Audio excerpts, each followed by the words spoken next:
National Two Showers Council meeting, and we've been engaged in extensive discussions with the two shows.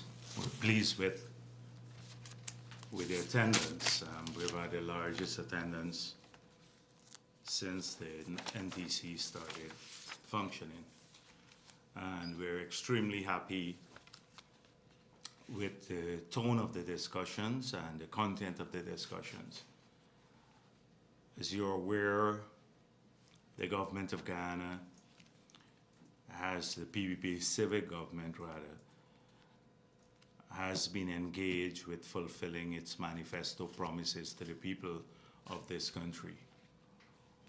We have demonstrated that we have achieved about 90%, in fact over 90% of all that we've promised. And this is across the country, but more so in the Amerindian communities. We promised to resume the land titling activity that APNU had practically shut down, although we left them with over 10 million US to continue that activity. We have done so. We promised to rehire the 2,000 CSOs whose salaries were contributing over 700 million to the village economies of indigenous communities that APNU had terminated. Today, that figure is about 2,700 CSOs, up from just under 2,000 that APNU terminated. And there are another about 2,000 persons who are working on the part-time job. So through those two initiatives alone, we have over 4,500 persons in Amerindian villages who are working now, who are now working in 2020 when APNU left office. We promised to re-engage the communities in intensive discussions, and we have done so. I'm not going to today explain all that we've done, because that will take a long time to do so. It will take hours and hours. But just to give you an idea of some of the things we have done, the major things. For example, in this year's budget alone, we have close to $6 billion for roads in the hinterland, particularly roads connecting communities, like the Maruka-Kwebana Road, the Mabaruma to Wauna Road, and many also internal roads in many of the villages, like in Region 9 and the Maruka sub-district and the Mabaruma area. We probably have about 2 kilometers of concrete road in Mabaruma, which will cost, that's within the settlement itself, over 400 million this year. The same thing in Port Kaituma. We're just wrapped up a program to do roads in Anai, internal roads in Anai, Aishalton, all of these areas, similar to what we have done in Letem. So substantial investment in infrastructure. As you know, 4 of the 12 hospitals that we are planning to start this year will be in the 4 regions, 1, 7, 8, and 9. And that would be about 100 million US dollars, over $20 billion. We also have, in this year's budget alone, in excess of $5 billion to continue building school-related infrastructure in many of the Amerindian communities. At least 7 new schools would be designed or start the construction. We've started some, but 7 of them will start this year. That would allow a lot of the communities where they have congestion to have the children go to a place that is more comfortable. I'm just speaking about the hinterland communities because you have a parallel process happening on the coast. And normally we speak a lot about what's happening on the coast. The 30,000 solar panels that we ordered as soon as we got into office, but because of COVID being delayed, it started arriving for every household in the hinterland and riverine areas. But this is not just Amerindian households, for everyone who live in these areas. So, these are just some of the issues that we have addressed. Yesterday, when I spoke, it was not yesterday, the day before yesterday, about the low carbon development strategy and the indigenous communities.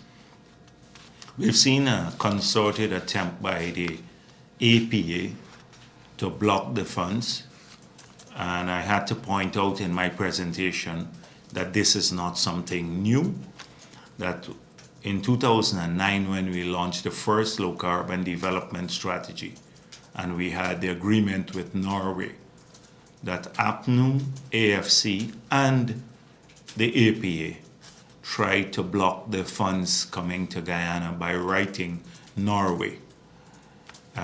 You can go back, if you Google it, you will see that, the $250 million we earned.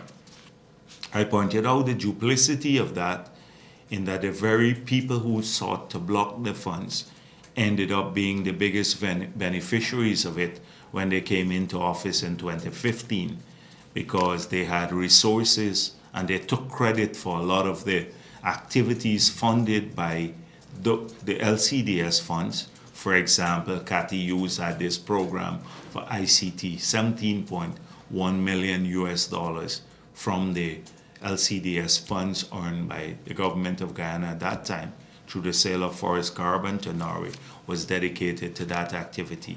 She took credit for it all across the hubs, but it was funded from that source. Granger took millions of dollars from the LCDS fund to pay consultants to create this green state strategy, which we promised to scrap and which we did as soon as we got into office because it was useless. And so it's not new. And the same things, the arguments they made in the early period about lack of consultation, etc., with the villages, all of that disappeared when they started using the funds. So we've seen a similar thing with the return to office, the expanded LCDS, the 2 years attempt, and not attempt, but the 2 years effort to get our forests certified by global standards, the Architecture for REDD+ transaction and the trees standard. And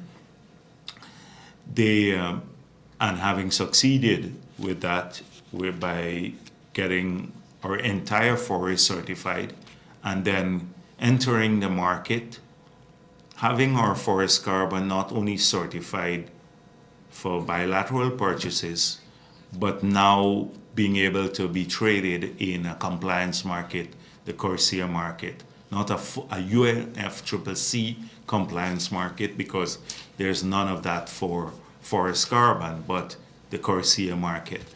Our carbon credit is eligible to be traded there, which is a major achievement for Guyana. No other country has had their forests being able certified to that level.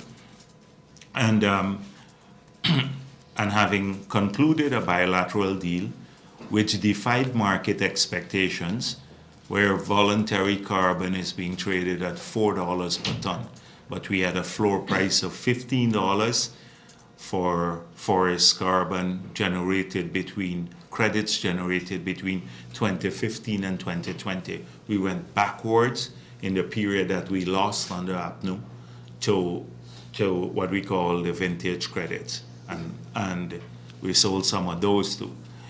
And then $20 for between 2020 2020 and 2025 and $25 between 2025 and 2030 for our carbon credits, but also building into the agreement that if this is traded further on secondary markets, that is our forest carbon, that we'll get 60% of the price change, that is upside, the price upside. So if it's traded at, say, we sold it for $20 and it's sold at, say, $120, we will now get $60 more. We'll get $85 of the 120, because we would have benefited from 60% of the upside, and that's built into the agreement that should it be traded further. So it's a unique thing and it's a great deal. And then we made a policy decision at the government level that although indigenous people's land are less than 15%, and indigenous people as part of Guyana benefit from the spending of resources across the board, as I just mentioned, roads and hospitals and schools, that those communities will get directly 15% of the proceeds. We then at the NTC level discussed this. We had the multi-stakeholders meeting. We included the APA.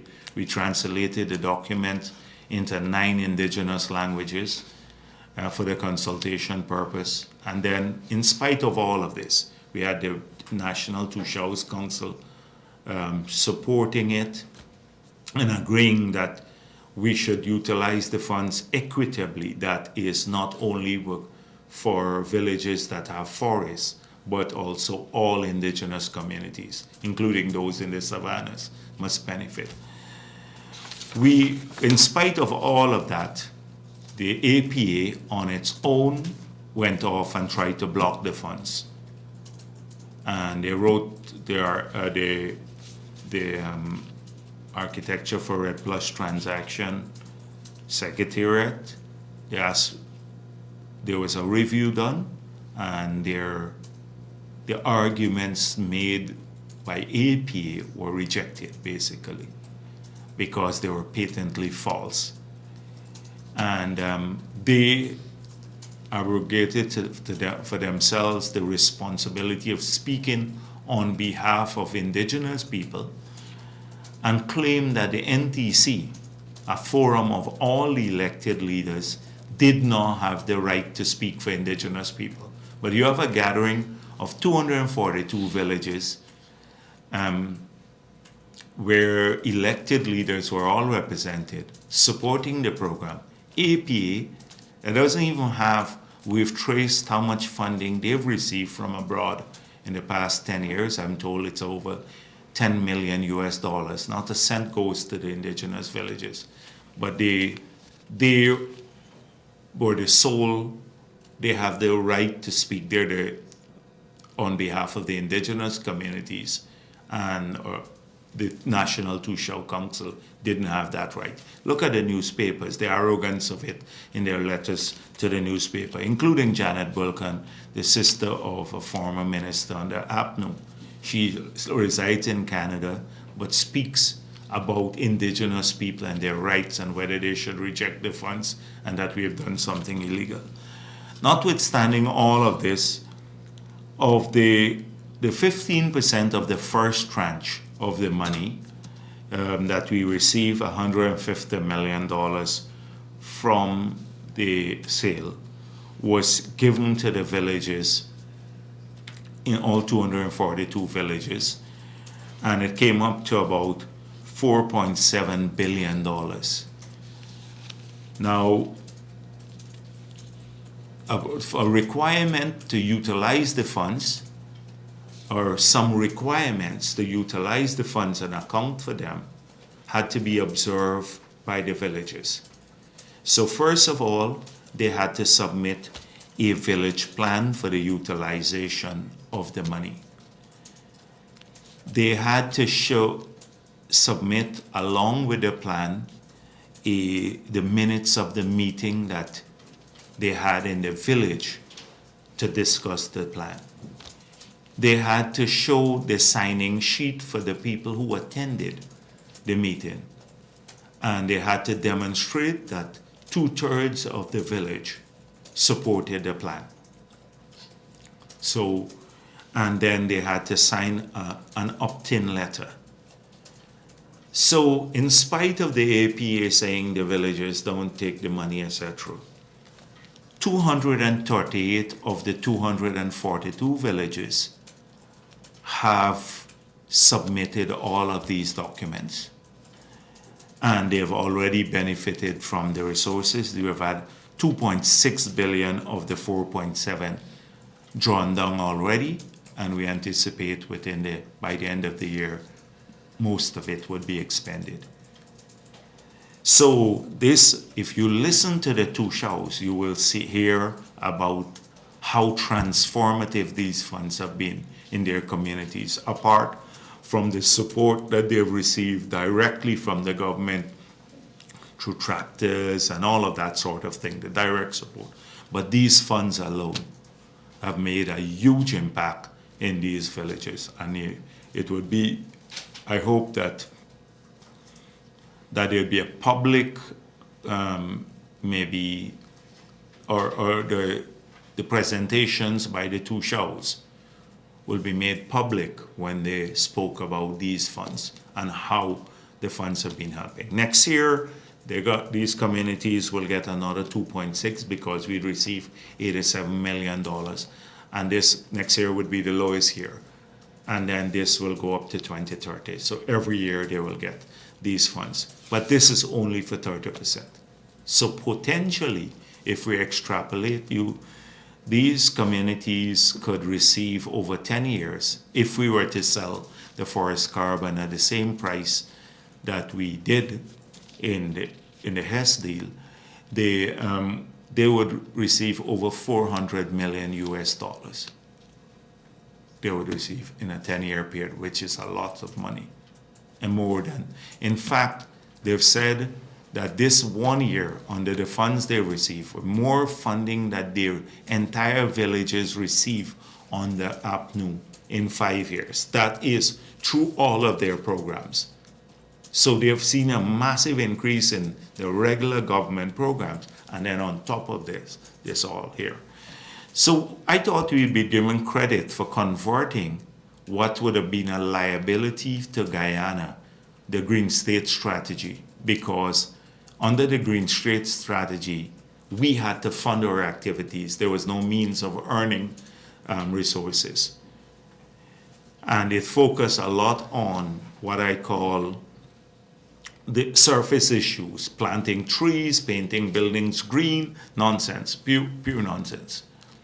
We have converted that into an asset, our forest and its ability to extract carbon. Actually, that's not even the case, because what we are doing now, we're getting paid for avoided deforestation. I'm trying not to get too technical, but there is a whole range of other credits that we are working on now, which is categorized separately, and we're trying to create a market for that called removals. So first of all, we're being paid for this concept called avoided deforestation. That is good practice. And we've generated the credits through that engagement. And we're working now, we're going to submit our reference level soon to the UN to look. We every year conservatively estimated our trees remove about 154 million tons of CO2 equivalent from the atmosphere. And so we are trying to create a market for that. If we can, we could possibly raise another maybe $3 billion.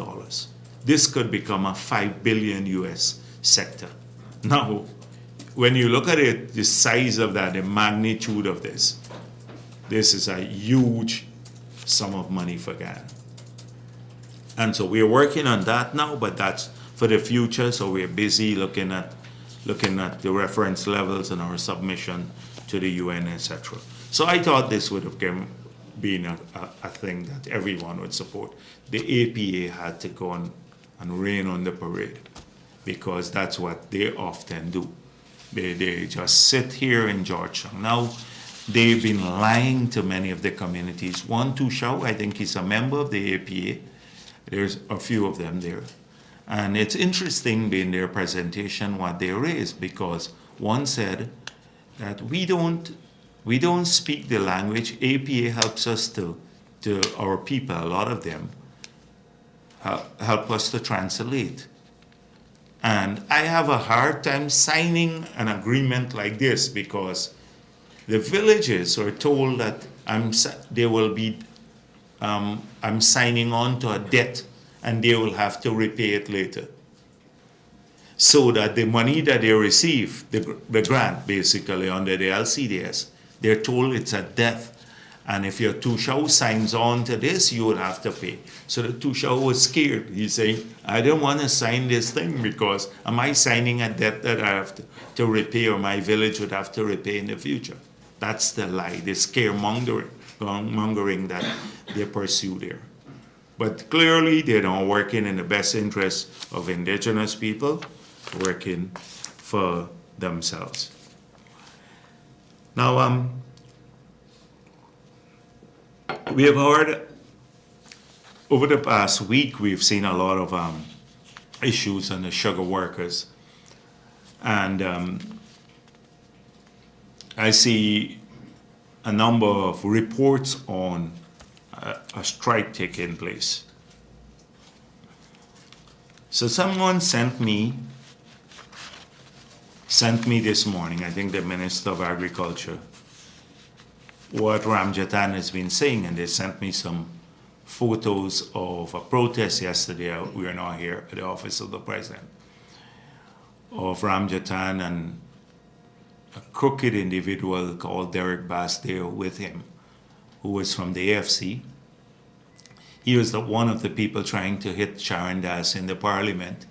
He was not a member of parliament, but sat there in the gallery. They showing up with the protesters and claiming they wanted to see the president.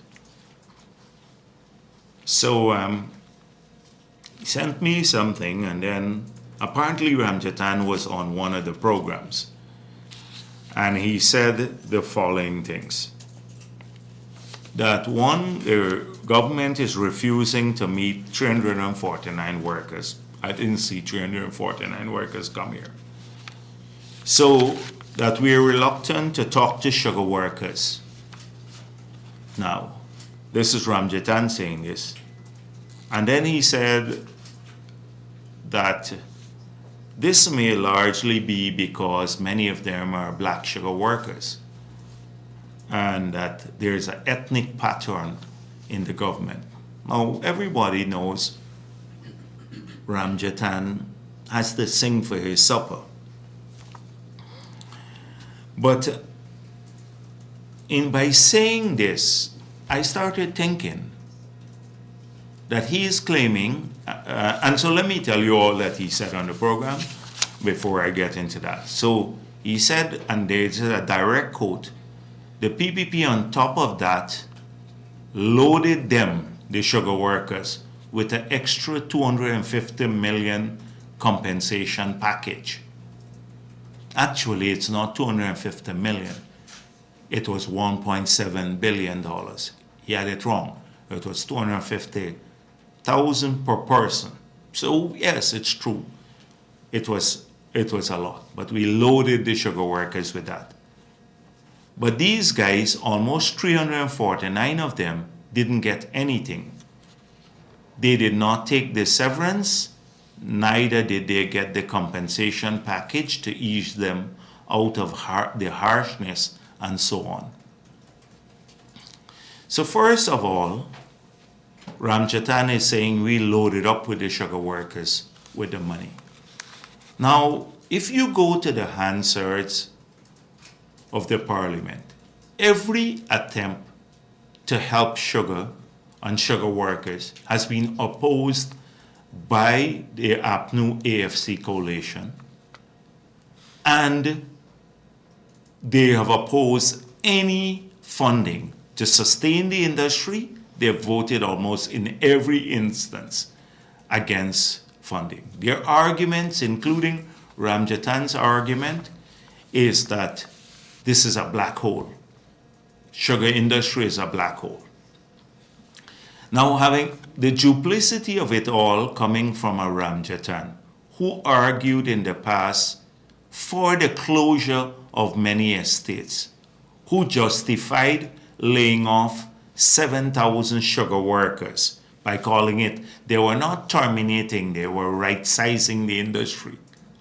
But we know the plan. They closed some estates, and then they told the managers no capital investment in the other estates. So eventually, all of the estates would have been closed. It was as transparent as daylight. And they were the ones who promised in 2015 no closure. They said PPP were lying to the sugar workers. They closed the work industry, sent home many estates, sent home several thousand workers, so they can't be believed. And then they were closing the other estates. So no job in the industry was going to be safe. The second thing is that they sold out the assets at Wales. We don't need to go back that to the scrap iron, give away the land, and more sold out or leased out all of the housing assets to people close to APNO. They refused to pay the severance for the sugar workers at Wales. We had to go to court. We were part of the protest in front of Parliament to get the sugar workers their severance because they were severed. They raised a lot, transferred the assets of Gaisuko to Nisil, and raised a lot of money on the strength of those assets, invested the assets. They spent over $100 million on some swimming pool at LBI and all of that sort of thing. That's the history. So Ramjatan, and I got back to thinking that if he is saying that the PPP is not meeting with these sugar workers, the reason, let me go back to his statement. He said, these 349 guys did not get nothing. They did not take the severance, neither did they get the compensation package to ease them out of harshness. So what harshness is he talking about? First of all, they did not get the severance because they were not severed. APNU transferred them to Blaymont and to Albion. So there is no issue of paying severance because they were not severed. So not that they had to take the severance, they had an option. Then APNU refused to pay severance to those who were actually severed, lost their jobs. These workers did not lose their jobs, so they couldn't get severance. But even those who lost their jobs, they couldn't get their severance.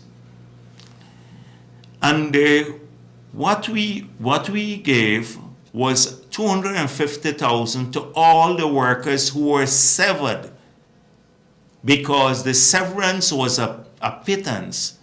And we argued that when we had to, of necessity, because of the Minproc arrangement that Desmond Hoyt had signed with the Linden workers, when they were severed, we gave them way beyond what the severance calculations came to, as an incentive basically, because we thought it was too low. We did it in the past, and we did it to the workers who were severed. So it wasn't compensation, it was to add to the severance. These workers were not severed, and they were not eligible for severance, nor were they terminated. So they didn't have a period of unemployment like the others who were severed from 2018, 1st of January, were severed. They didn't have unemployment. So that is the issue. And then what harshness is he talking about? It's the harshness imposed by APNU. on the people of the industry because they sent them home without any regard for social welfare. So when you bring, and really, this sugar workers, this is like the Kool-Aid again. The same people who destroyed the industry turn up now, Ramjatan and the others, with no credibility whatsoever. So he told the people, the sugar workers, he's going to get them to come here and speak with Ali. Now, he couldn't get the sugar workers to meet Granger, and he was part of the coalition. And do you think President Ali would have want to see Ramjatan anywhere in his office or anybody he brings to talk about sugar, given their track record, this sordid history of destruction of the industry? And the workers who brought him here to, or were led by him, they are part of the Kool-Aid too. I'm not making it clear, because if they think that they forgot the short history of the sugar industry and would bring a person like Ramjatan, have him lead them here to talk about sugar, they got to be crazy if they think we're going to engage with them on that basis to bring Ramjatan. They have no whatsoever, no conscience that the man who helped was justifying the destruction of the industry suddenly turns up at save them. The reason they have a job now, these same 349 of them, is because the PP came back into office, or else they would have no job whatsoever. So this is, every single time you go to Parliament, they should read the Hansards. I didn't want to go through the Hansards today, it'll take a long time. I got a stack of them, and if you go through them, you will see that they've always opposed sugar.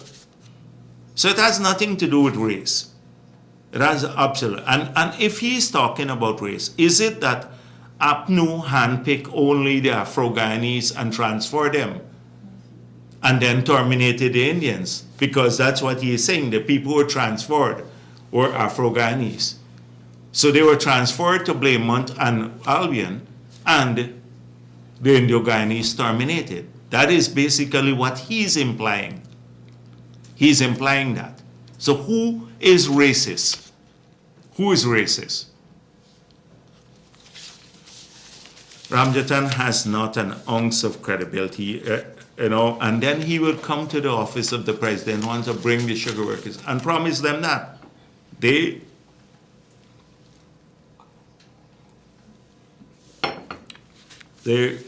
other issue I want to speak about would be maybe before I go on to that, today. By the way, I see let me don't get to the opposition yet. Let me just go and deal with the oil and gas and then come back to the opposition. So last week, a number of issues were raised with me. And so I spoke with the head of GRA,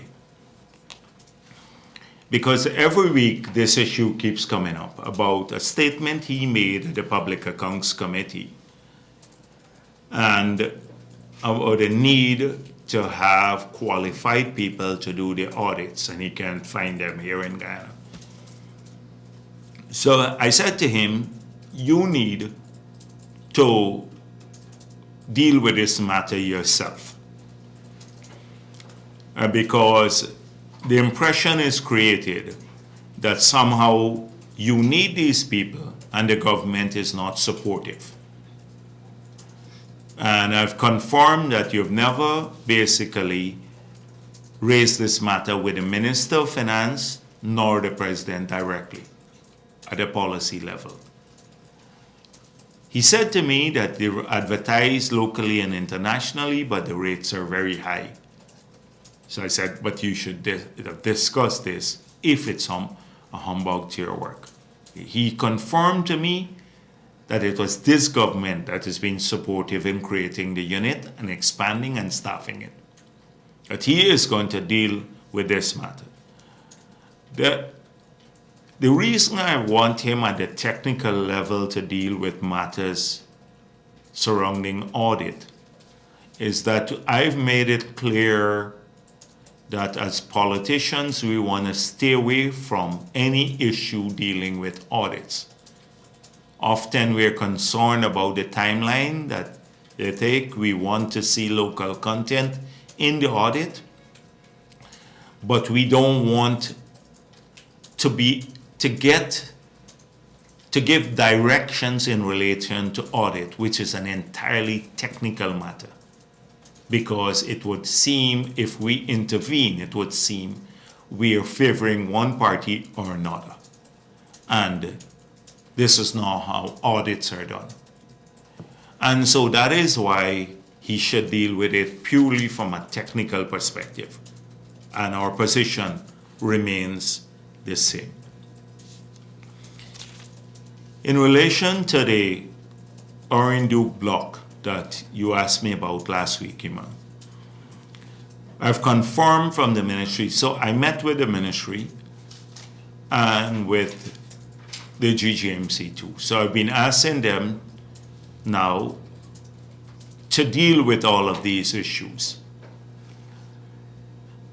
So they need to now host a separate press conference to deal with a number of the issues surrounding the contract management as they relate to the prospecting licenses, all the outstanding ones, and the production license outstanding. The Orinduke issue, we have in principle agreed that the approval will be given for Tolo to sell its shares to ECO and to exit that block. In relation to Kanaku block, so a letter I gather came in, which many people are not aware of in the sector, came in since May of this year. And that letter sought not to relinquish, as many thought, but to request a renewal of the block, to get a new prospecting license.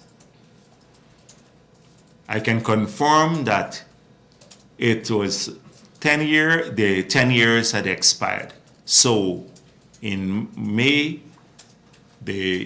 effectively the property was back with the government of Guyana. So the government of Guyana has had discussions with them, this week, that they should a policy decision be made, and therefore we still have not done so at the cabinet level. But should a policy decision be made that we will consider favorably their application for a new prospecting license in that area, that they would have to now comply with the new PSA, which is, one, the size of the block has to be reduced. Two, there would have to be a signing bonus.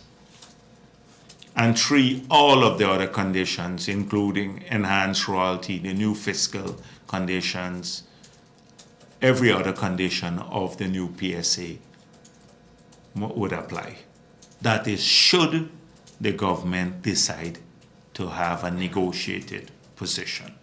But given that what I've done in the past, I've always given you the variables that are available before the policymakers when we make decisions. So I told you about on the approach to the refinery, we're looking at two options, and here too, there's a counter argument that if we go on the negotiated route, and of course, if that you decide to award or to renegotiate, not to renegotiate, to renew the prospecting license, they'd also have to have a very aggressive development plan, because that's part of the competition, to have an aggressive development plan. That is exploration plan. They claim that they had already invested about $500 million in the block, 3 wells in the block. They have 3D seismic for the entire block. So just to say to Glenlal that if they don't get back this block, the $500 million US dollars expended here because they've not moved on to production, they lost every cent of it. And it's the government of Ghana does, or the people don't have to pay back for that, because it's the exploration activity is done at the risk of the investor. So they invested, we can verify the numbers, that's their figure, but they invested a substantial sum of money, and if they don't move forward to production, they lose all of it. So it's risky business too. So on the other hand, we have to look at, and people say to me, don't give all of these variables. But on the other hand, the counter arguments would be that if we have a negotiated approach to renewing blocks, then it could undermine the auction, and 2, others may want to come in through that route in the future. So, and that we may not get the best deal out of a renegotiated. That is an aggressive exploration plan. On the other hand, the argument is if they're already there and they're committed to the block, they will move forward faster because they have intense knowledge of the area and they've already spent 500 million US. So I told you all of this. Now, just to give you an idea as to where we are. So once the ministry has had these engagements, they will come up with a set of recommendations to the cabinet. But you have an understanding of the policymakers' variables before them on their desks now as they go forward to make a decision. The next thing is, in this case, Tullow will still be part of the Kanaku. Tullow will remain part of the Kanaku block. Should they get a renew, they're part of it now, and they will remain part of it if they get a renewed. So it's the same consortium. Yes, basically. So Tullow, although they walked away totally from the Oranduke block, they are party to this application for renewal here in the Kanaku block. So those are some of the things that I wanted to mention. Now, I was tempted to say a couple of things, but about Norton, but I'm going to give him a rest this week because he went to New York and lied a bit there too. But what bothers me a lot is what he's been saying about that their party is bankrupt, effectively bankrupt, and they're looking for funding. So this is very telling. when a party just come out of government, of opposition, or government rather, in government splurge a lot. I saw the cutlery that Congress place bought. In 100 years, we wouldn't have the cutlery branded this bone china and like branded with the party's logo and all kinds of fancy things. They splurged a lot. The new offices they built everywhere. The accounts, from what I gathered, that they are left with. And the extortion of businessmen for large sums of money that ostensibly would have gone to the party, or seem maybe that at least that was what they claim. And now today, you can't critique your phone calls in my press conference. I'm running the show here now today. So this is their position. I find it very strange. And for someone, he has not had the healthiest of tenure. He's been accused of, in fact, in the outreaches that the others seem to be doing, Amanda Walton making a vie for the leadership, cooking some food in some part of the country. I see some images and sharing out food. They're using all sorts of things. Roysdale Ford and another one going to say Norton is a bad man, fetching away all the party's money and all of that. And then Norton with a blank check matter himself. It doesn't engender a lot of confidence of people to give them money. So he's saying he doesn't want donation from big people, but a lot of the big people were extorted. And those even close to the APNU were extorted in the 5 years. So it's a sad shape when you say that about a party that's been around since the 1950s. And it has very limited prospects of winning power, given their policies, which we'll talk about, or lack of policies, which we'll talk about another time, like just saying, just reacting to the moment and playing to people's emotions without any real analysis.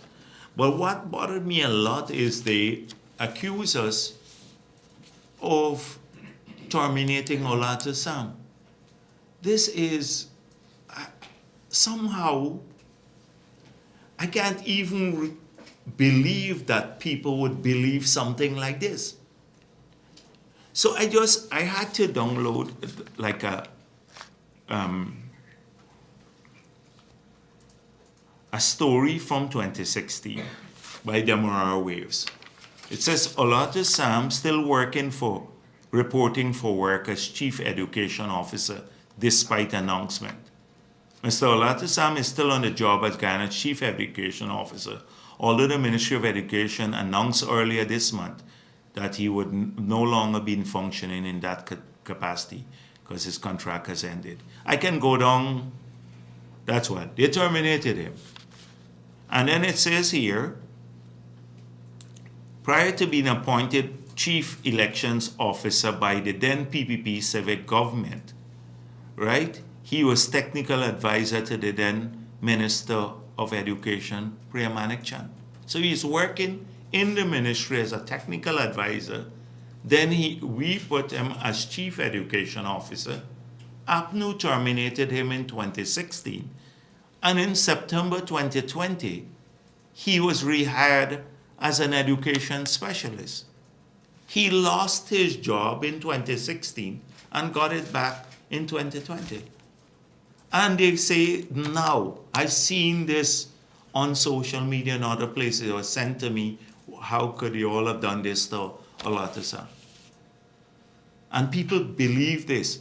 In general, when I look at the string of comments following the post, literally hundreds of people. And that's why I brought it here. Hundreds of people saying, oh yes, this racist government, PPP, they're terminating Afro-Guyanese, etc. And this was the story, and it's Demerara Waves in 2016.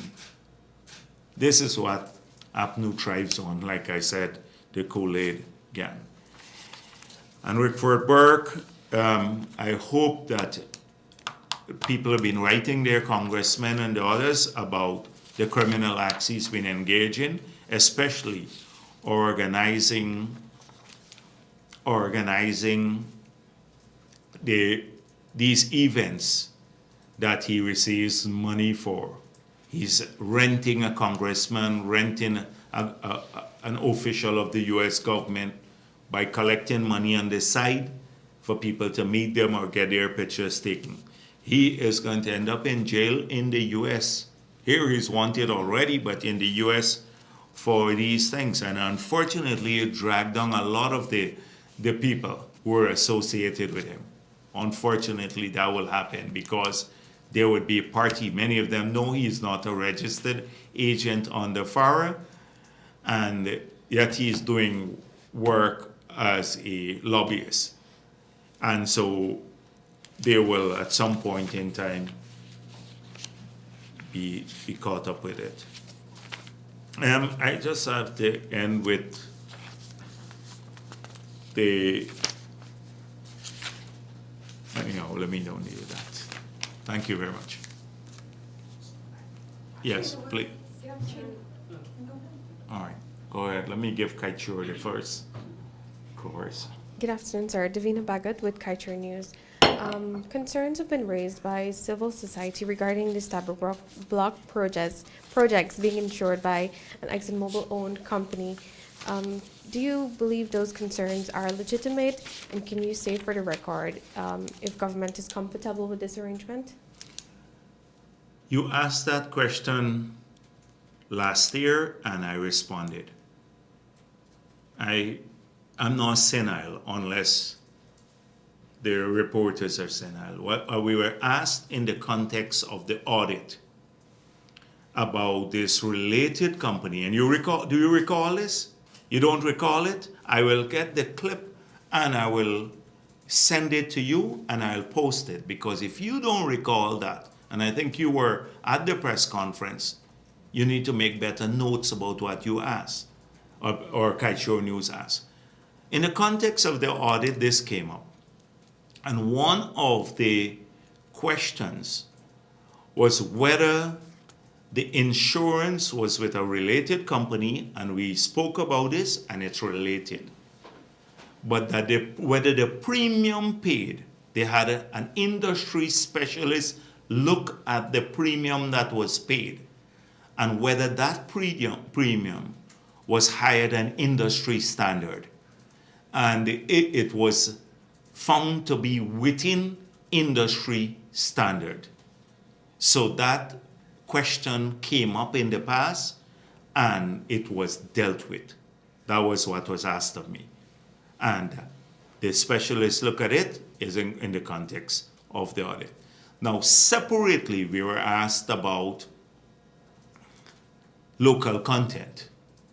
And I also explained that local content, there are some aspects of the insurance that would come to locals and some aspects that will be held abroad.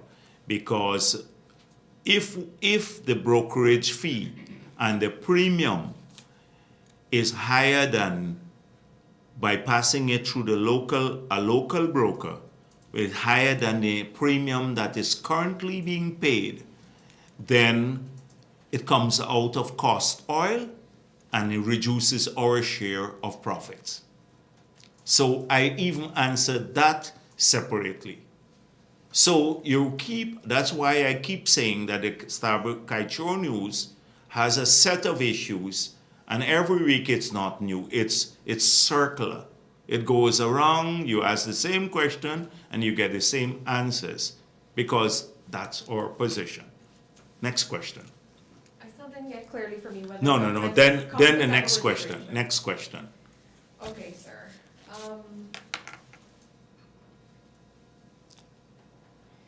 Earlier you spoke about the carbon credit funds. Can you say what mechanism is in place to account for the spending of that revenue? And you also mentioned the new credits being pursued by government. I think you mentioned 3 billion. Is this figure, is it US dollars, and would it be an annual sum, or is it a cumulative sum over a period? Yes.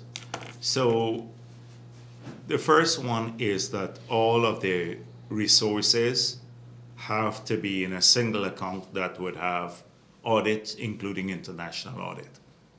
So the 15% that goes to the indigenous people, we have to have accountability for that, and the 85% that remains. The 85% we said we want to use mainly for adaptation. We've been in the public domain. I explained this 100 times before. The 85% will go to adaptation to climate change. That means we spoke about a series of hope-like canals, a large number of cokers being rehabilitated, greater pumping capacity to manage water in several regions. So that's where the funds would go, and they would have to be audited, and we'd have to demonstrate internationally that these audits are taking place. So that is in terms of the resources. Secondly, there is a new front. We've been in pioneering work for the last 15 years, trying to create first a room for HFLD countries, Guyana, Suriname, Gabon. Up to earlier this week, we were talking about a joint approach on reference levels to the UN among the HFLD countries, which is like the three biggest ones are Guyana, Suriname, and Gabon. But then you saw what happened, disputed elections, and now a coup d'etat in Gabon. And so I doubt we'd be able to move forward jointly. We may have to move forward on our own. But we've been in this, and it's painstaking work, every year making some progress to get forest carbon recognized.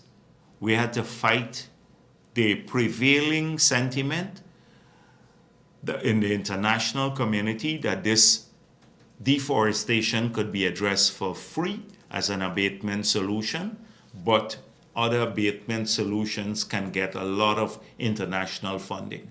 And we believe it's discriminatory because tropical forests are in third world countries mainly. So we fought against that prevailing convention.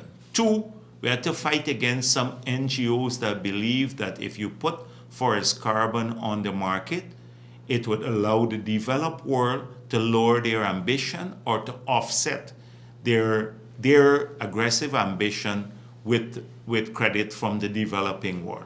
And that single-handedly, plus this other view about whether there is permanence to forest carbon and whether it's measurable, those have, until now, have worked against us in the formal UNFCCC arrangement, worked against us having forest carbon being used as an offset in compliance market.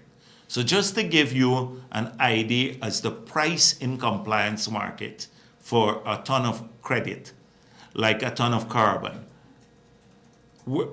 if in the EU ETS in February of this year, it was traded at 100 euros per ton. 100 euros per ton.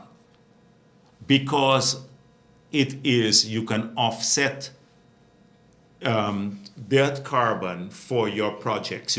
Carbon bought in that market can be used as an offset for your emissions elsewhere.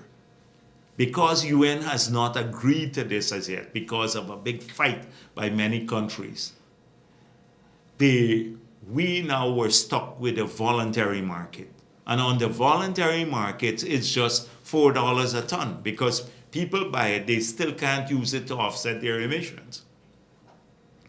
So we progressively had to move from creating the conditions for it, launching our LCDS, getting HFLD countries recognized because they have a different model than countries like Indonesia and the others, where they're reducing deforestation.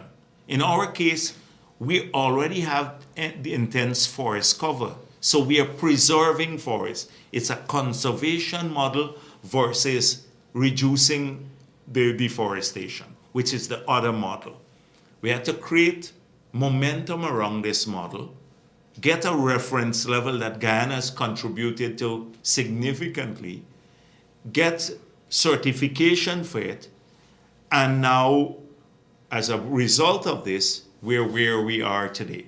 And we've led this practically globally because we're the only country that has had such a trading arrangement. We led the conceptual work, the development, and all of that. We've been a major part of it. And that doesn't get recognized.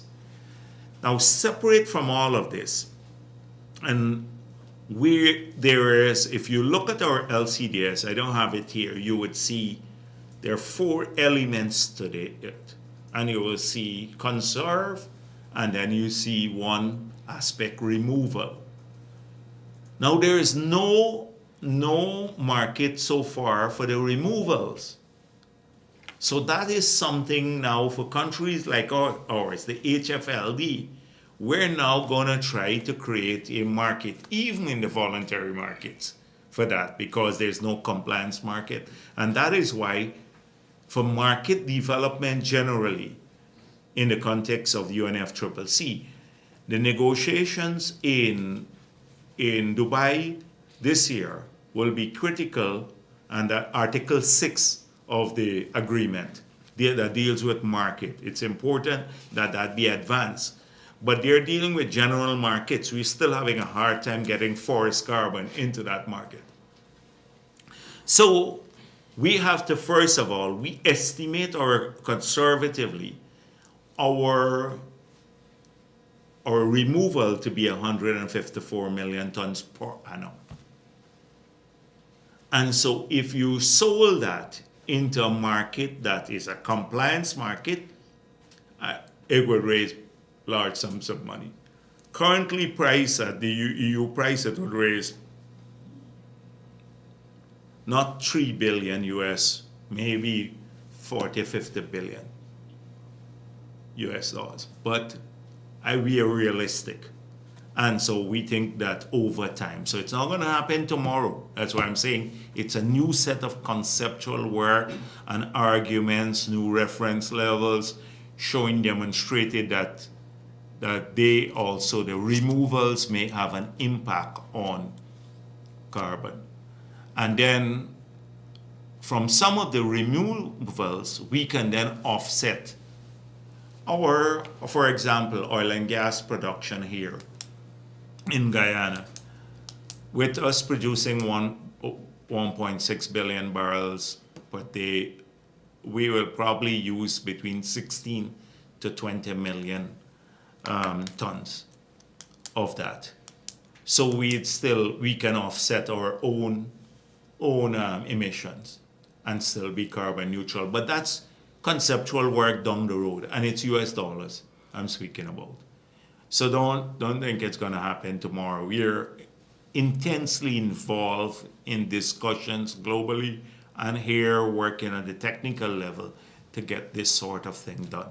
And it's pushing against a large group of countries and technicians from abroad too, who are sometimes narrow in their thinking, and they don't want to allow any new arrangement that where the developed world would have to pay for these things to come in to the table. So we have major battle here. Thank you, sir. Finally, for me, Exxon has commenced the application process for a 6th project. Can you say what additional benefits, fiscal benefits that is, Guyanese can look forward to? And as we continue to sanction more developments in the Stabroek Block, considering its size, will government ring fence any of the projects in the future? Asked and answered 100 times before. 100 times before. I'm not going to go through this again. Next. Yes.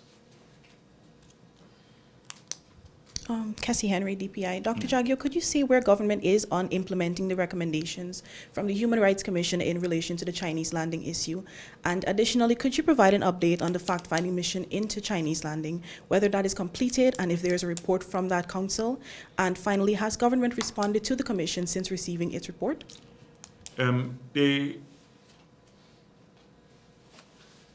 As to where we are at this exact moment, I know the investigations have not been completed.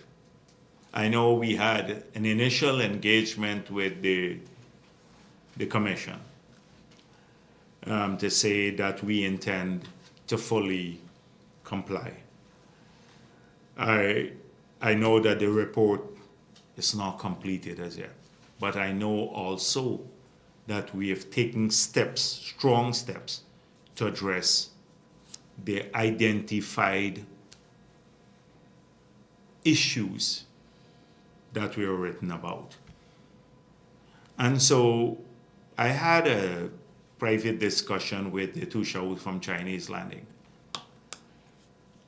And then at the NTC itself, an issue came up because a lot of the villagers from the village now are saying they don't agree with his action. So you have a lot of confusion. And I said we didn't want to get caught up at the NTC with internal village conflict between different parties in the villages. Seems as though some people from the village support Win Vera. Some others believe that the Tushao and others have monopolized mining. You have another group that strongly believes that supports the Tushao. So you have different groups, different positions. We're trying to stay away from those village issues. I explained to him and at the NTC that this matter that went to the commission had nothing to do or had very little to do with Vera. Because it seems as though the argument being made now is that they only wanted action taken against Vera.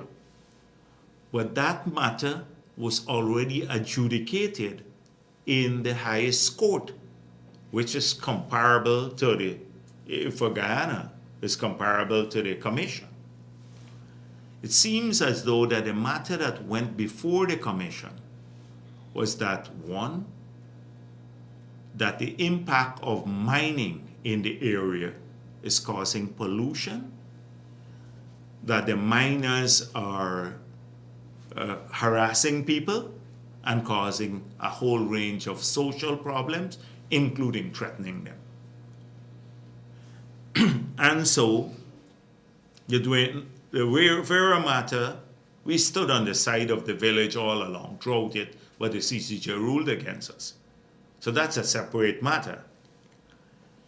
So to cure the breach, there's only one way you can do that.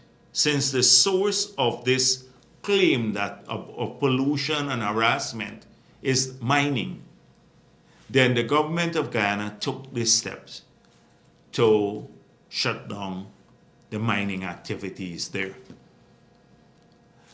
And therefore there can be no pollution, continuing breach, and there'll be no harassment because there'll be no miners there. Now, I spoke with GGMC and they said they found 9 operations, private illegal operations there. All of that was shut down. So it seems as though now what the Tushao is saying, and a group closed name, is that allow only us to mine, but shut down the others. But that's not what they argue there, because mining wherever it's done could be causing the pollution from anyone. So that's where we are now. That we have cured the breach, what went before the commission. And now we have to find out. That's why the investigations were there, whether the claims made before the Rights Commission, whether those were accurate or not. And that's where the report, when it's submitted, would give us the findings of the report, which has not been concluded as yet, as far as I know. But we have cured the source of the problem, which is the mining. And therefore, this is what our approach to this. So I had to explain to the two shows about this matter because a lot of false information went to them. You know, no doubt a number of people been spreading this. Yes. Good afternoon, Trina Williams Yes. from Guyana Chronicle. During a press conference last week, Ramjatan said that while he was serving as the Minister of Public Security, he issued 39 firearm licenses in 2020 without the board's approval. He claimed that they were scared to meet because of COVID. Can you comment on this? If you ask me about Ramjatan and gun licenses, they're much, much more that we need. If you do a proper investigative report, then you would find out what really happened. And Ramjatan likes to present himself as above it all, but there were lots of problems there, lots of corruption. Actually, there was a figure attached to particular types of weapon. How much you had to pay individuals closely associated with the AFC to get these licenses. And even to get a security license as a security company, people had to pay large sums of money to them. So Ramjatan gave, just before they left, after he had confessed that the PPP won the elections, and then later, although recorded, he later said he didn't say that. This is how dishonest he is. He was caught saying goodbye to his staff, thank you very much, the PPP won the elections, and then he later said he didn't say that. And we had the recording of it, and it was played. That's the person we're dealing with. A lot of those licenses were issued. It would be interesting to ask him the names of the 39 people, and then you would see whether they went through a proper process. I know some of them, and they are very close to the AFC. Some of the people who got licenses. But if you dig into that, you would see a massive cesspool of corruption, the licenses, in his period. Dr. Jagdeo, good afternoon. Good afternoon. I'm Tony Day from Starwood News. Could you possibly say at this point if you said that you had discussions with the GRA head in relation to the complement of the audit? Could you possibly say if this has anything to do with the cost recovery audit for Exxon's 2017 report? No, the cost recovery audit was done by a separate company. The cost recovery audit was done by a separate company. IHS Markit did the first one, and I explained last week about where they are, but I said that the ministry and the GRA will speak more to that issue. And then the second one was done by a consortium of Guyanese that we insisted and a foreign company together. So those were completed, and they were completed within a relatively short period. And then they were sent to the GRA. I know they have had a look at it. I can't say exactly if that's part of the delay, but it could be some of the delays there. But I explained that probably the longest period in concluding these audits of this nature is that if you identify large sums, and large sums you saw, Stabrook reported this, were reported in the 4 categories. The one category where the expenditure they didn't agree with was small. The one where they didn't provide enough documentation was the largest category of disagreement. And therefore, sent that iterative process between the parties to get the document. They say, what else you need? And then they would send that over. And then our side would say, that's still not enough. The iterative process takes some time. So when Stacia addresses this matter, he should do so in greater detail. And let him tell you what are some of the considerations there. But as I said before, whilst we want to get this done, we don't want to compromise the standards and the diligence because of pushing people to conclude it speedily. Because if you push for a speedy conclusion, they may miss certain things. Dr. Jagdeo, For TBN, a growing number of Guyanese are becoming frustrated. I've received messages through comments, messages through WhatsApp, as it relates to 3 concerns that are frustrating Guyanese. Kaicho news, very depressing. The hot sun, and now your press conferences that are playing into Kaicho news narratives. A number of depressing states. People want to know about roads, people want to know about cost of living. When are you going to get back on track with the government's work as it relates to what the government is doing for Guyanese? Okay.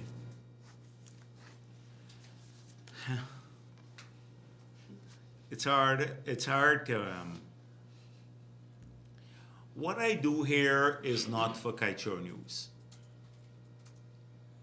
I do it for the people of this country because Kaicho News will continue to distort. They will continue to distort because you have a politician who's using the newspaper as his campaign tool. And watch out for it. It's going to happen. At some point in time, we've heard this before from everyone. It's going to launch a party, and you're going to see a flocking of the crooks together. All of the Flotsams and Jetsams will come out, and you will see that all have a history, because I've seen some of them already. They all have a history of duping people, or some of the most criminal past that they've had, from pedophilia to all sorts of things. So that's inevitable. The newspaper is a political organ of someone who has ambition. Secondly, he's very ignorant. So he has made, as I said before, ignorance a virtue. He doesn't understand anything complex. You've been a reporter there. You yourself have said, can't conceptualize issues, much less write about them. But he gets some like-minded people to write for him, and of course he pays, and people see that as a business.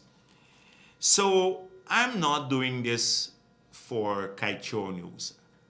Unfortunately, a lot of people, or there is 5% of our population, that would believe the weirdest things in the world. And I don't want them to be part of a Kool-Aid phenomenon.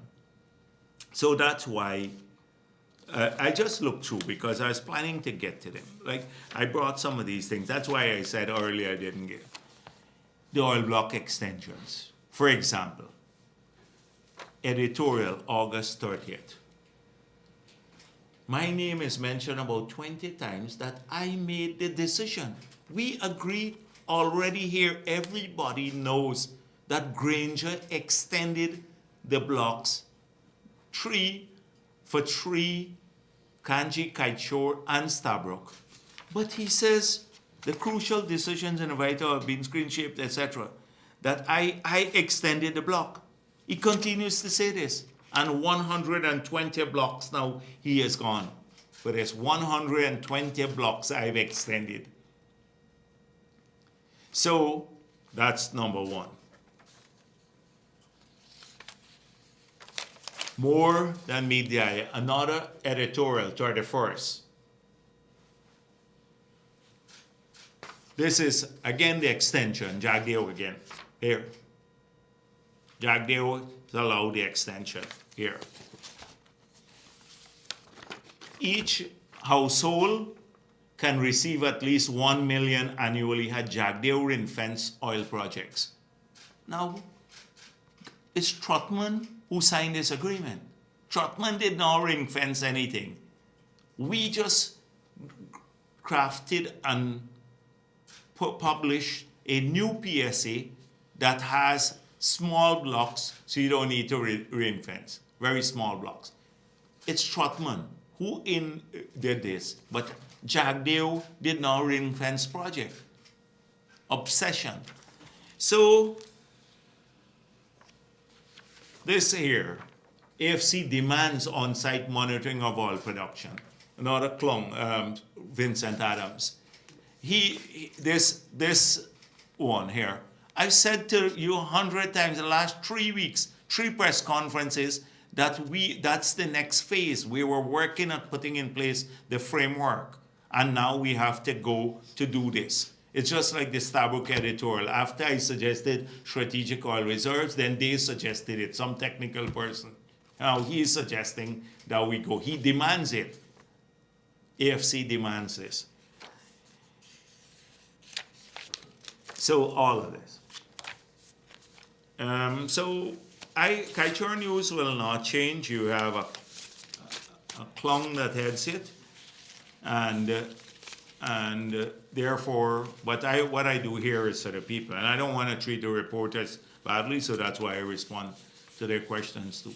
Dr. Jagdeo, after what the opposition leads reached out to citizens in Maryland recently in the diaspora and was reaching out to Guyanese, is the government worried they might be financing the opposition through programs where they're supporting citizens? Because the opposition, when they were in government, they took away the program for $10,000 per school child. Now persons are having $40,000. And it seems that the opposition is going after that money to finance their programs. Would the government be considering who they're giving these monies to make sure it don't end up in the opposition hands? Yeah, listen, I think they picked the pockets of the big people already, and now they're trying to pick pockets of small people. So, but really,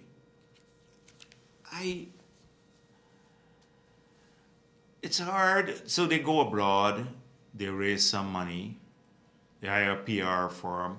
They probably get a company to pay for the PR firm that they would make promises to. We've seen that they make lots of promises to. And they, in the period, people don't realize that some of the Trinidadian companies that came here, that the leadership of APNU was hosting several activities over there and were getting large sums of money from these companies.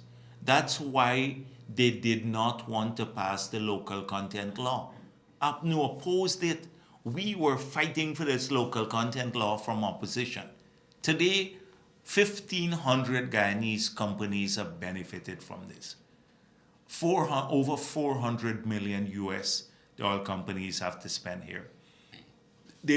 Some people, thousands of people who are employed now in the sector because of that law, which forces the oil companies to procure goods and services from Guyanese. So had we not done that, they would have gone on the old merry way. But they opposed it because their donors were opposed to it. And that is, they would sell out national interests for any reason. Norton goes off to North America. He's facing intense challenges. But if he raises $100 million, trust me, it's not coming back to the PNC. It's not coming back to the PNC. So giving money to APNU is like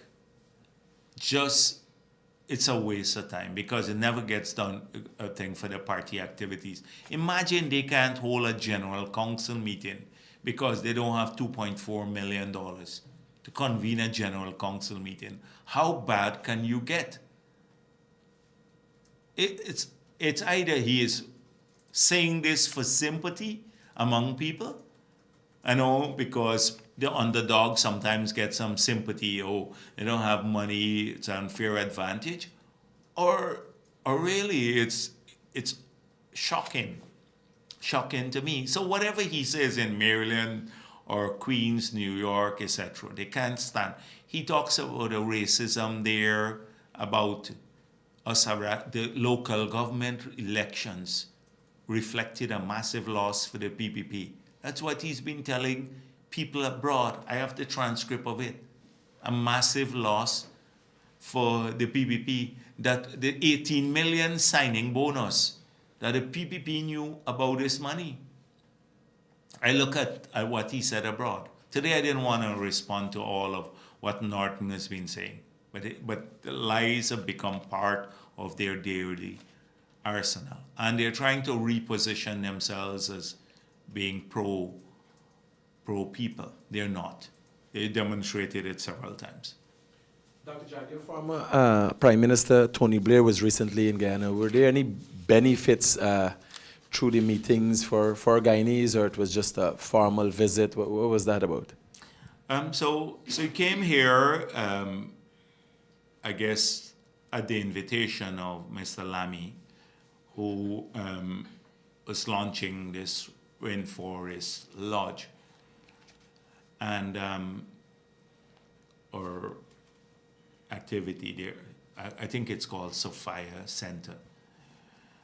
And we had good meetings with him. Tony Blair does a lot of work internationally, particularly in the Middle East, and he has an extensive network.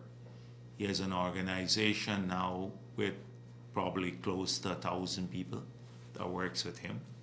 And so often in the international community, that matters, that a benign view of our country and our people and its prospects and potential and possibilities, that if these get fed through the organizations that have broad reach, then they would in the long run redound to the benefit of all the people of the country. And so from that perspective, it was great to engage him, to share views on several matters, on global developments, on the COP that is upcoming in UAE. We had some really good discussions. And then also to talk a bit about the past, because when he was Prime Minister, we had some engagements. Actually, was the first person I wrote to about, this was in 2006 or 2007, about the LCDS and our forest. And then I met with Gordon Brown, who was his successor, and then Prime Minister Stoltenberg. That's how we got it going, the first LCDS. But in that period when he was there, we had a number of engagements at the Commonwealth. So, and even on the debt relief, I pointed out to him that I was Minister of Finance when we had the Jubilee 2000 march in the UK. And it was Middle England coming out to protest about the debt burden and to write off the debts for developing countries. So I spoke in the cathedral in Birmingham, and there was a person called Anne Pettifor who was heading the movement. So he was hosting the G8 meeting at that time in the UK.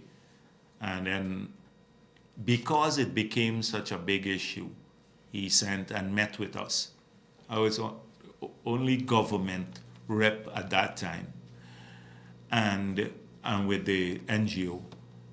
And from there, it went on to the multilateral debt relief became part of the agenda. It got mentioned in the G8 brief, and then subsequently the IFIs pursued it, because prior to that, you only had debt relief through the Paris Club arrangement, which is a bilateral arrangement. The multilateral institutions never gave debt relief because they said it would create a situation of moral hazard, and therefore they didn't do it. So it's good to catch up on those days and how we've managed to get again Guyana fashion something. I just need to say this because debt relief, when it came out first by the IFIs, was for the criterion that they were using was the burden on the external account, the balance of payment. So they were looking at debt service to export ratio. Our debt service to export ratio was not that bad. It was bad, but wasn't the worst in the world. So we were not going to be eligible. And then, so we argued, and we got Kenneth Clark, who was the chancellor at that time in the UK, and Paul Martin, who was Minister of Finance, who subsequently became the Prime Minister of Canada. I met with them there in Bermuda at a Commonwealth Finance Ministers Conference, and they assisted with France through Ivory Coast.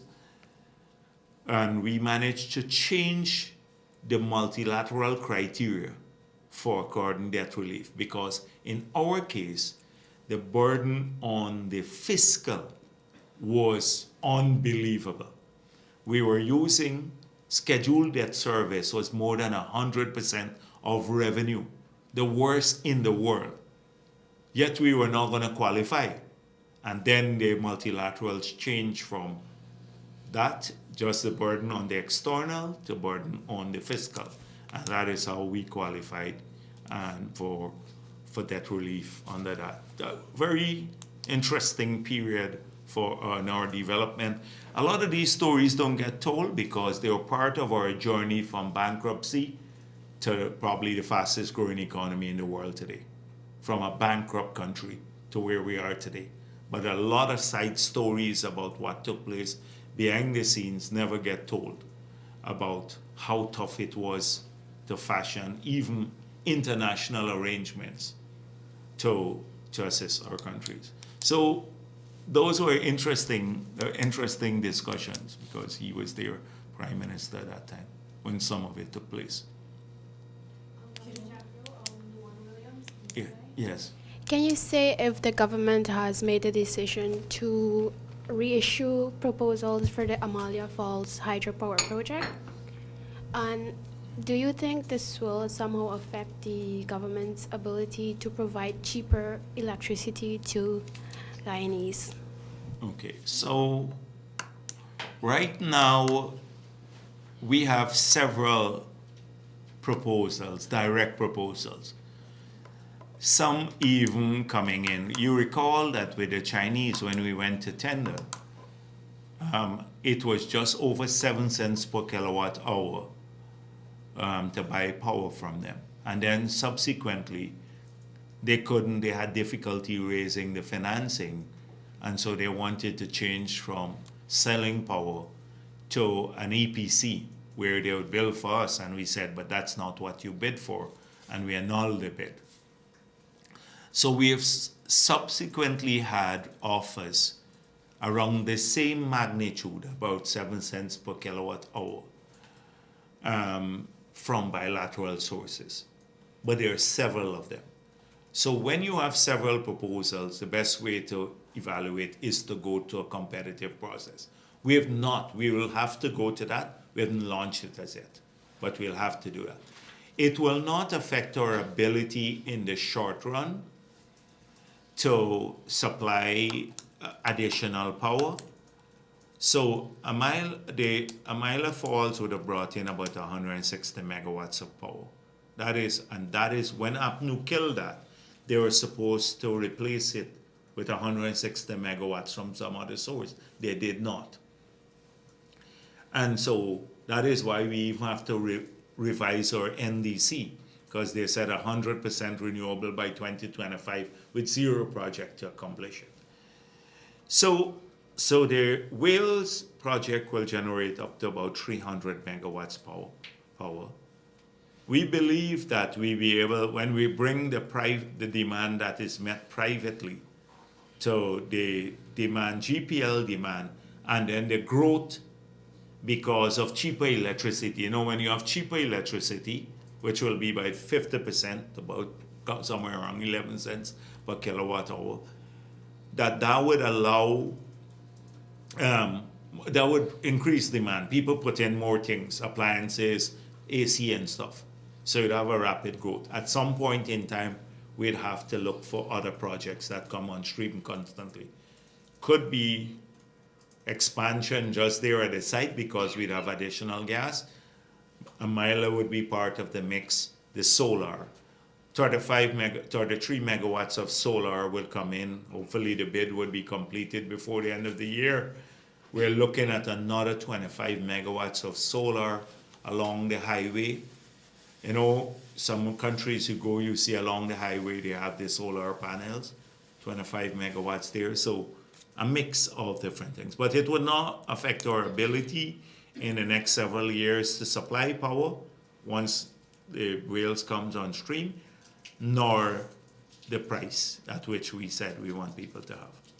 Can you say when the government will go out to... I can't tell you exactly because we're in like a lot of things at the same time. You know, we're working on several policy issues, but that's the intention. I can tell you the intention, and it will happen at some point in time.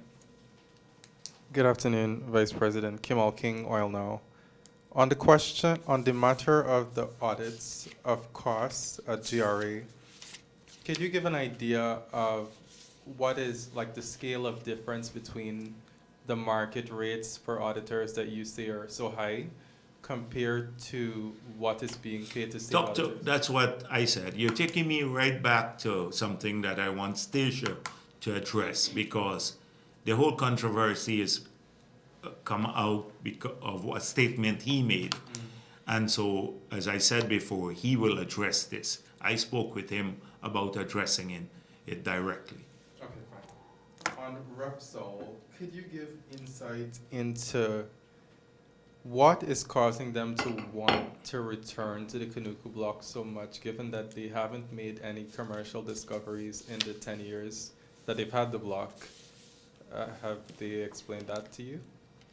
Well, they spent a lot of money already, so that's one. They have 3D seismic, and the rest you'd have to ask them about. So I think they want to continue the activities there. They must have seen some potential for discoveries. That is why they want the prospecting license renewed. So I think it's clearly an interest that they believe, based on their reading of the seismic, that the area has great potential. Okay. You spoke about the fact that the government is seeking to market a new type of credits being developed for removals.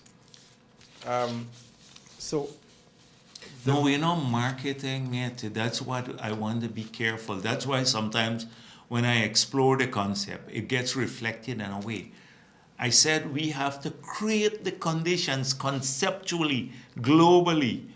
We are far away from even marketing the credit. Okay. You have to have an acceptance of it, and then create a market for it before you could actually market it.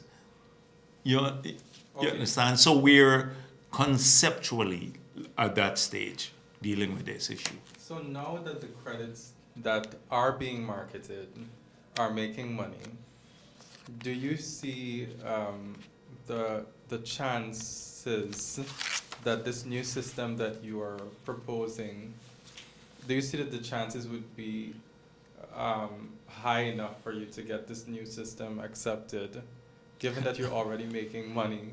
But the thing is that it's not about making money. It is about climate change and abatement solutions. And the contribution made by every source to mitigation efforts and abatement solutions must be recognized equally and paid for by the global community. They're paying for other abatement solutions already. So this abatement solution can't come for free, not because it exists in the developing world. Okay, finally, have you also had discussions on the matter of the Oranduke block with ECHO that's supposed to take over the majority stake, because they plan to explore and they also plan to farm out once Tullow leaves? Have you recently had talks with them on that matter? Well, the thing is that they've agreed they would have to complete the plan that was put to us. So all the requirements of the original agreement, I think it expires in 2026, they would have to comply with the work program. So what is happening is not a changing of the work program, it's just changing of the ownership of the block. What I really wanted to know is if you perhaps had an idea of who they wanted to bring in. That is premature. Right now, there is one thing before us, that is to approve the transfer of the ownership or the sales of the shares from Tullow to ECO. Okay. Just two questions. Yeah, sure. Good afternoon, Dr. Jagdeo, Kiana Wilbur, Culture News. Sir, we've seen the experience of possible abuse of exemptions granted in the oil and gas sector. And with the scale at which the sector is moving, can you say how the government plans to counter future attempts in this regard? And secondly, with regard to the relinquishment, I know the Ministry of Natural Resources would have said that the one-year extension did not apply to Kanji and Kaijor. So based on the provisions of the contracts, Exxon would have had to relinquish portions from these two blocks. Can you say where, and this should have happened last year actually, can you say where government is on that? So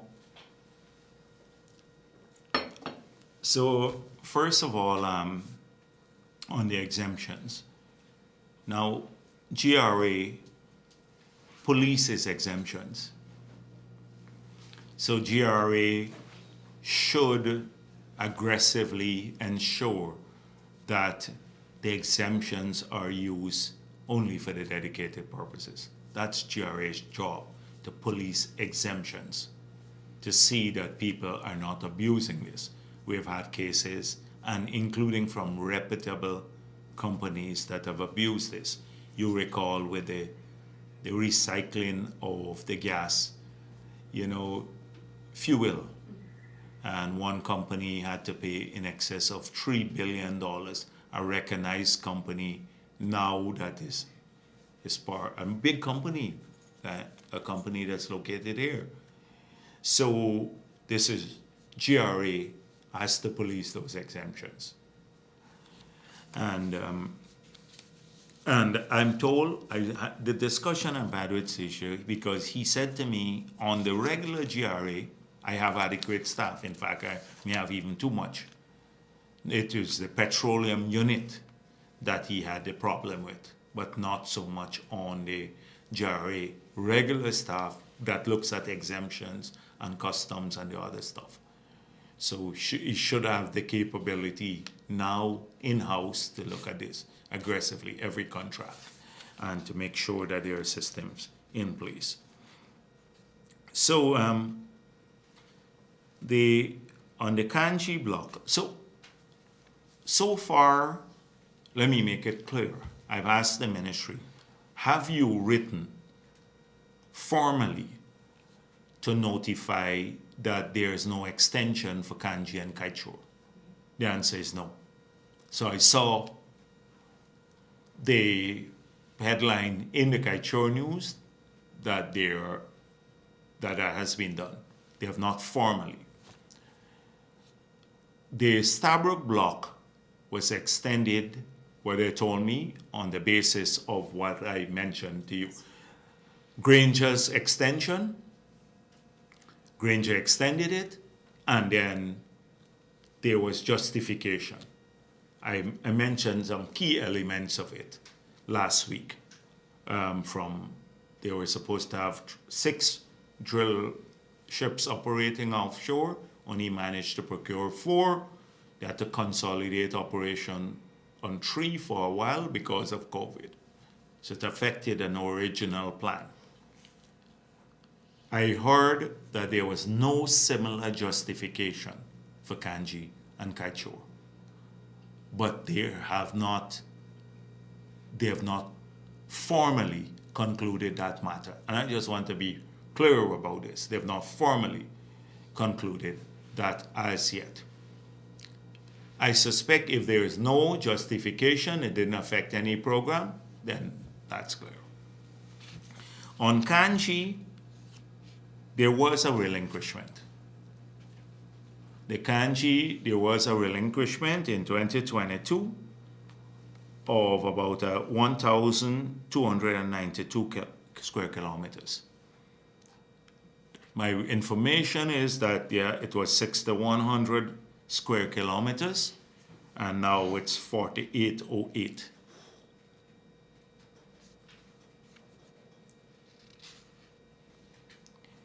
In the Kaichor block,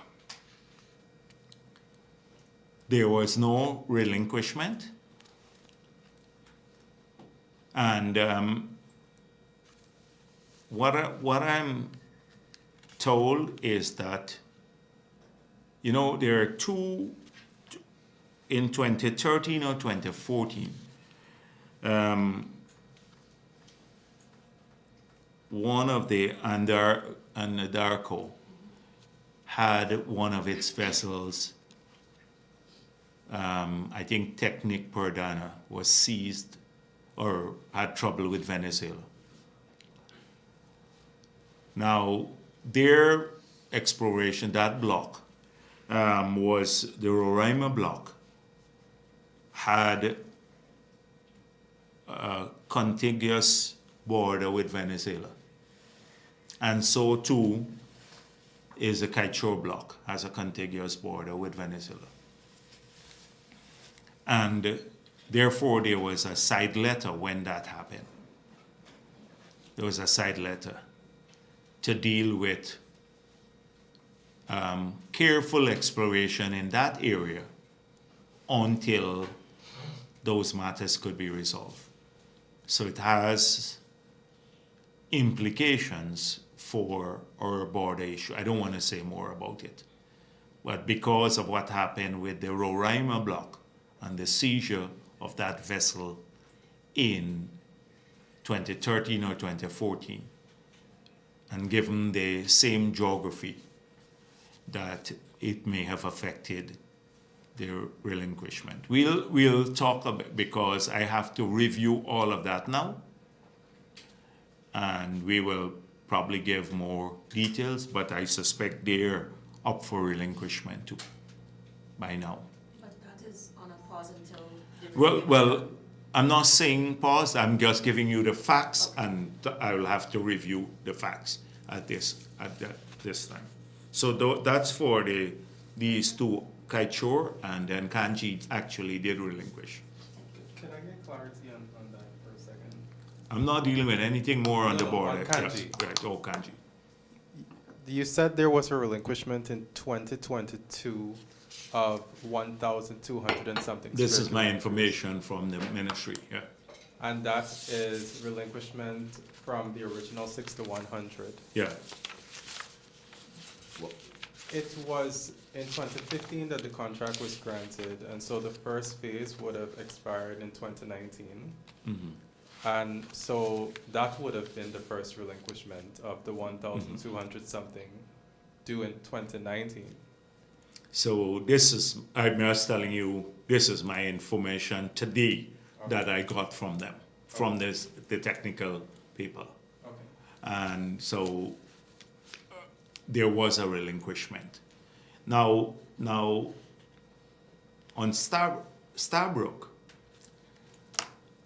I see a lot of talk, but if you look at, you trace Starbrook, 1999, it's a 10 years prospecting license, so you should have relinquished sometime in 2009. But then they had this force majeure. And so then they went to, I think it's 2007 that they resumed operation. But what happened, so if it's 2007, it should be 2017, 2018, that the agreement signed by Trotman reset the whole clock. And people don't deal with that.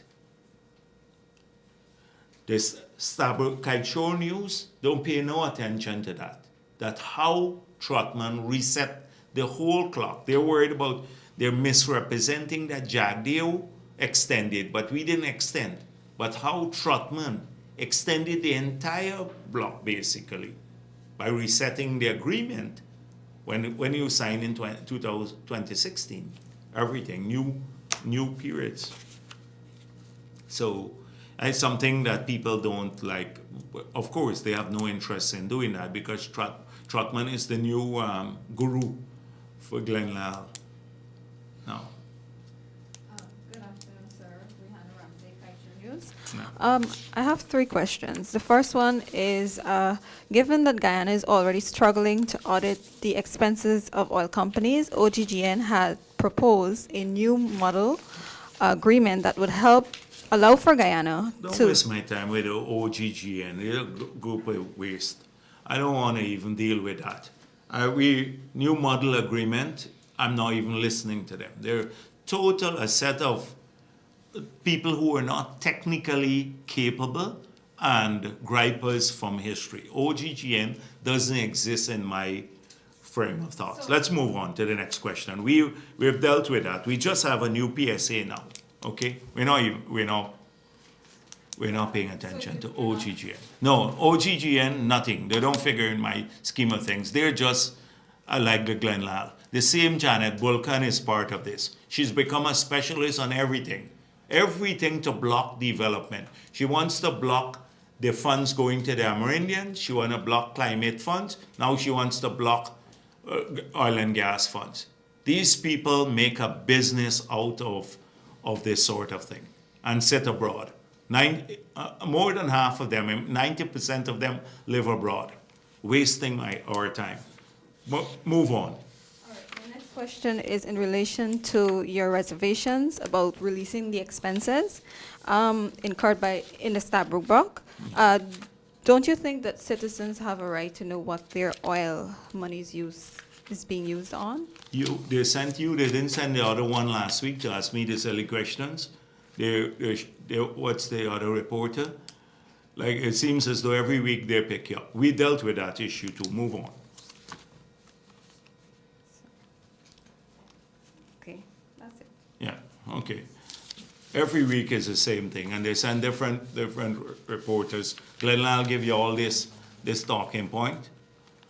Yeah. All right. Thank you. Thank you very much.